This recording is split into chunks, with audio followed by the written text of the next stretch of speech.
just letting you know I miss you lots and hope you can get back to church soon. Bye.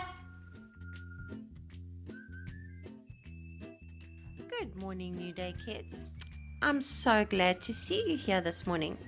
I hope you are ready to praise and worship the Lord Jesus. Give it all you've got.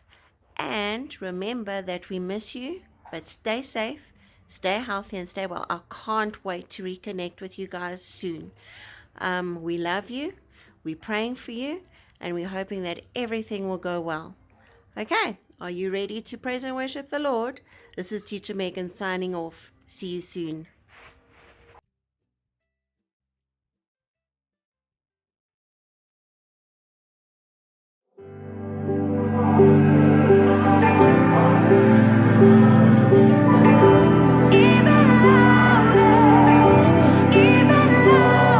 Yeah, so undeserving, and yet we worship, giving all the praise.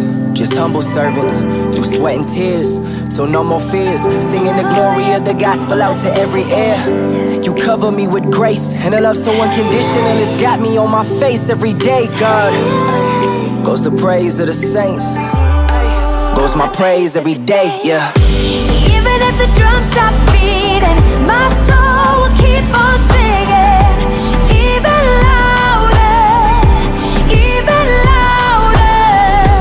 Even when my eyes can't see it, I will sing till I believe it.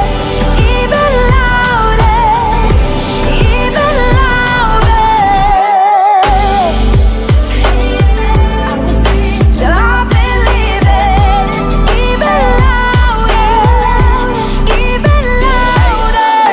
My God is stronger than any sin that I hold, more precious than any silver and gold, yeah. I told myself that my sin made me unworthy, but truth is I'll never be perfect, but Christ took the burden. Me, I give my all, despite my downfalls. Where many see me fail, only you see me prevail. The bigger depression hits, the louder my praise get. The bigger depression hits, the louder my praise get. Come on. Even if the drums stop beating, my soul will keep on singing. Even louder. Let the church say, Even louder. God's people say, Even when my eyes can't see it, I will sing till I believe it. everybody say, Even louder. God's people say, Even louder. And even if the drum stops beating, my soul will keep on singing. Even louder. Even louder. Even if the drum stops beating, my soul will keep on singing. Even louder. let the church say, Even louder. God's people say, Even when my eyes can't see it, I will sing till I believe it. everybody say, Even louder. God's people say. Even louder. The angel spoke to the woman, "There is nothing to fear here. I know you're looking for Jesus, the one they nailed to the cross. He is not here. He was raised, just as he said."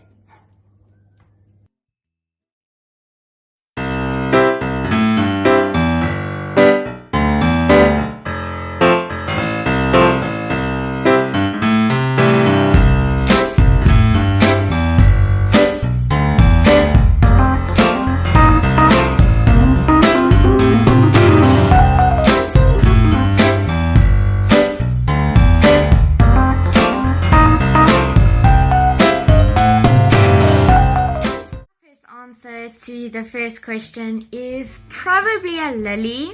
I know she really likes lilies. Then my answer to the second question is cooking and baking. The third answer is probably like being alone in the dark or something like that, like in the dark and like not being able to escape or something like that. Then my answer to the fourth question is definitely in the kitchen. She loves the kitchen. Then my mom's signature dish is definitely a pasta, guys. What is your favorite flower? A St. Joseph's lily. What is your hobby? Baking and cooking. What are you afraid of? Losing my family and being alone in the dark. Your favorite room in the house? The kitchen. And your signature meal to cook. Kokavan or pasta?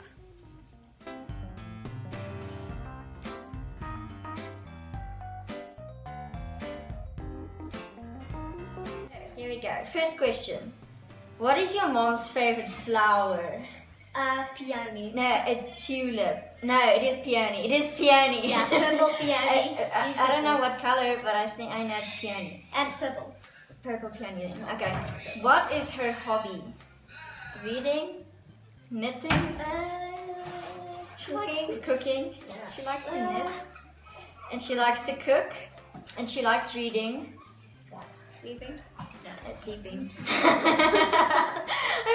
Okay, I think that covered. Okay, so reading, knitting, cooking, sleeping. Okay. That'll be a problem.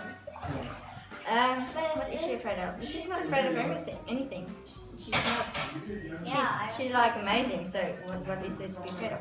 Anyways, what is mom's favorite room in the home? It's her study. Kitchen. Yeah, kitchen and study. What is mom's signature meal to cook? On a date, She likes cooking to mix mince and vegetables. with Hello. We're here with our mom to answer the questions that we have guessed earlier on. Yeah. Okay, let's go. Okay. What is your favorite flower? It's the peony. Yes, one for us. Okay. What is your hobby? Well, I do like to do fine embroidery work, but in all honesty, I don't think you've ever seen me doing it. Because I haven't done it for a very long time. Do you like knitting and reading? I like knitting, I like reading, What would you say is your hobby right now? raising my kids. That's not a hobby. That's a full-time job. Okay, move along. Okay. What are you afraid of? Anything that I'm really scared of? Your voice went so high. What is your favorite room in the house? Definitely the kitchen. I was right. Yes. And what is your signature meal to cook? I thought you would say lasagna. But all of the other dishes I do like to make too.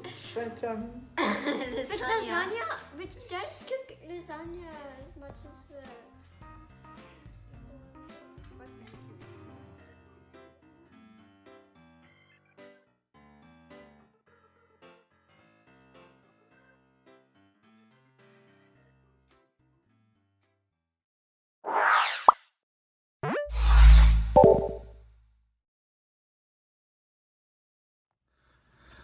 Yo, what's up, my young New Day churchgoers? How are you guys doing? Man, I hope you guys are doing well and keeping safe during this time. Miss your guys' beautiful faces. So today I am given the privilege to share a message with you guys. I will be talking about the Bible event, and I'm saying Bible event because it's not a story. Stories are for little kids. We aren't so little, we cool.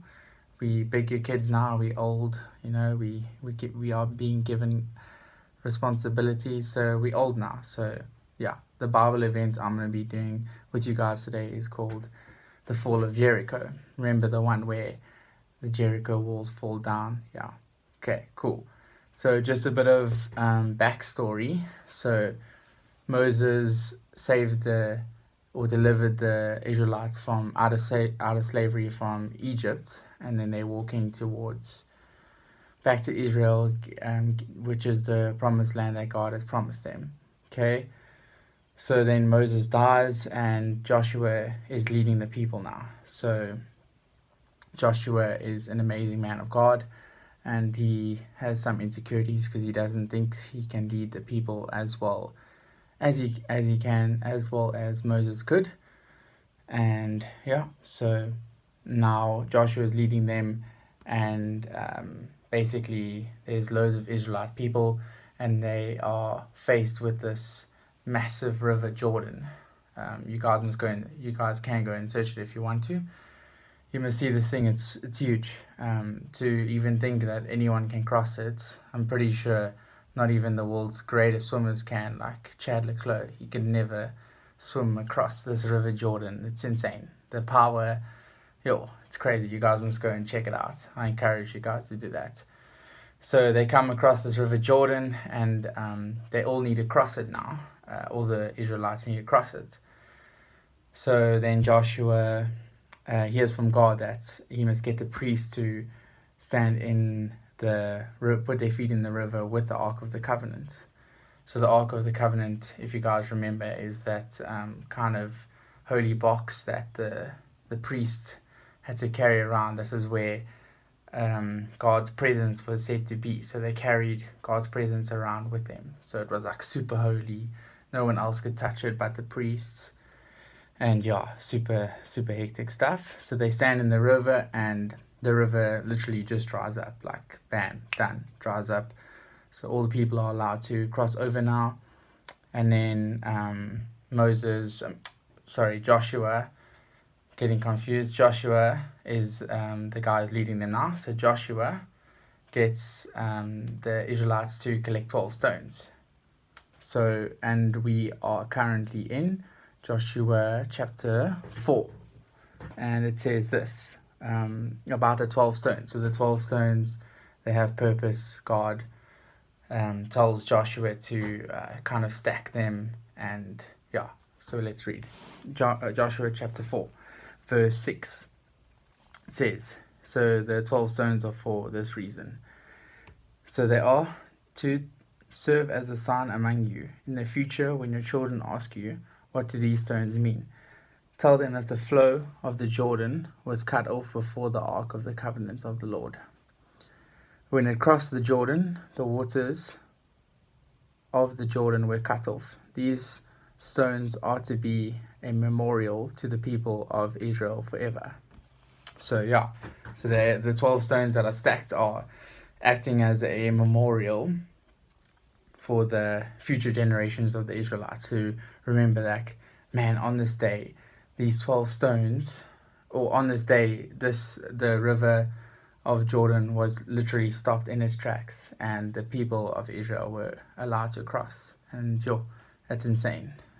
That's amazing. And then further down, where it says, further down in Joshua chapter 4, verse 24, it says this: he did this so that all the people of the earth might know that the hand of the Lord is powerful, and so that you might always fear the Lord your God. So not only to remember what God did, but in that to remember his power. So, and I think that's really amazing. I'm going to do an activity with you guys right now where we can try and write 12 things in our lives that have been super amazing, powerful acts that God has done in our lives. And it can be small stuff, it can be big stuff. Like if you were hungry one day at school and then you said a prayer and then your friend offered you food. Like that's a powerful act of God, but even if it's small to other people, but it's big to you. So let's do that now. Actually, let's try and think of at least 12 things to help us remember how God has come through for us. And then when we do face times of struggle, times of being oppressed, or go back to these 12 things that we've written and just think man, if God can come through for me in these times, surely he can come through for me in this moment where I need him the most. So where things we're facing now, like worry, or we're fearful of what's going to happen in the world and stuff, surely the things that have happened in our life before now, God can come through for us now, definitely. So I'm gonna write a couple down with you guys if you want, and then I'll carry on. But you guys at home, after the video or pausing it, you must try and write down 12, and it must be on a piece of paper or a diary that you know you'll never lose, because it's important to look back on how amazing God is or has been in our lives. So my first one, I'm thinking of putting down So on the 27th of May, on the 27th of March, God was super duper amazing, and the world was faced with a virus, a disease that was that had the ability to kill us all. And God literally had the power to shut the whole world down. So I don't know if you guys know, but literally the whole world was shut down for like a solid month. And in some countries the world is still shut down now, and that's super amazing, because what countries and what the world's activities, like, God just shut it down to protect us. He shut down every single country in the world and to protect us from this virus. And I think that's so amazing. I will look back on that event over my whole life. That's insane. I'll be telling my kids about this. I'll be telling everyone, like, man, there was no fast foods. I couldn't get McDonald's. I couldn't get pizza. Nothing. It was tough, but I always had hope that God would come through for me, and which He eventually will. And He has been through this time anyway as well. So yeah, do those 12 points by yourselves at home with your parents, or just try and at least get 12. So now further down, so they've crossed the Jordan now, the Israelites. Then they get to a city called Jericho. Jericho, when they get there, they're like, man, the city is all locked up. There's a massive wall around it. I think of it like the wall of China. There's this massive wall around the city that we've been promised. So then God sends a member of the army, of the Israelite army, to Joshua, and he basically says, we are here to serve you. And then Joshua was like, whoa, okay. Then further on, Joshua hears from God that in Joshua chapter 6, verse 16, where it says there that they must, or before that it says where they must march around the walls of Jericho 7 times. So now 7 times. So for the first 6 days they must march around the city of Jericho once, and they can't make any noise. There's no noise making there. So you can't chat to your mate. You can't say, how's it? Good morning. How are you? Nothing. So you have to march around the walls in silence for the first 6 days, and it's once for those first 6 days. And then on the 7th day, this is where we're at. Joshua chapter 6, verse 16. The 7th time around, when the priests sounded the trumpet blast, Joshua commanded the people, shout, for the Lord has given you the city. So on the 7th day, they were to march around the wall 7 times, and on that 7th time around, it says that the priests were to sound their trumpet blasts and the people were to shout. So only on that 7th time were they allowed to shout, on the 7th day. And then boom, the walls just crumbled down. And I think that's so amazing, because we're faced with tough times and we have to persevere through them, but eventually God comes through. And that's so amazing, because it's literally in the Bible. So where we are faced with things that we think, there's no way I can come through this, or there's no way God can help me in this situation.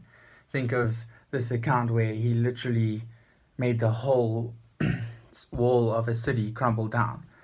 Like, imagine, to put it in context, imagine the walls of China crumbling down after people have marched of it.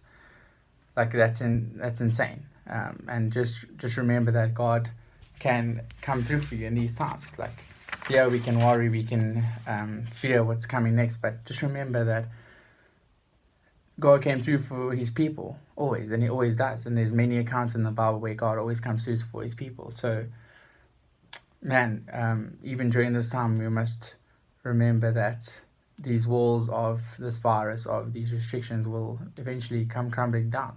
And we can go and visit our friends, we can go visit our family, reconnect together. And I encourage you guys to keep the hope up, keep speaking to us about it, keep speaking to your parents about what you're worried about. It's better to bring things into the light.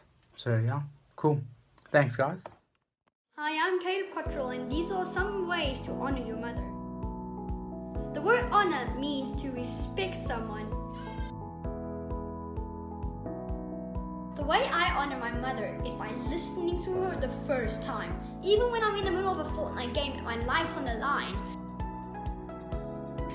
Caleb, have you unpacked the dishwasher yet?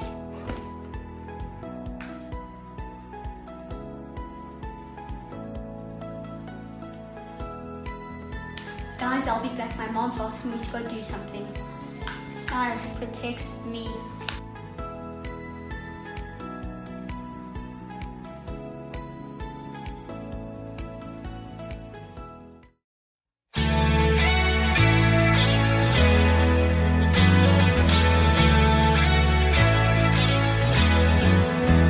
I'm reading my B.I.B. early, and this is what it says to me. It tells me that I'm never ever alone. I'm learning how Jesus came down to us and gave his best. Without a doubt, the best friend you'll ever know. Our God knows exactly what I need, so I remember this. Let's go! When you ask, he cares. When you seek,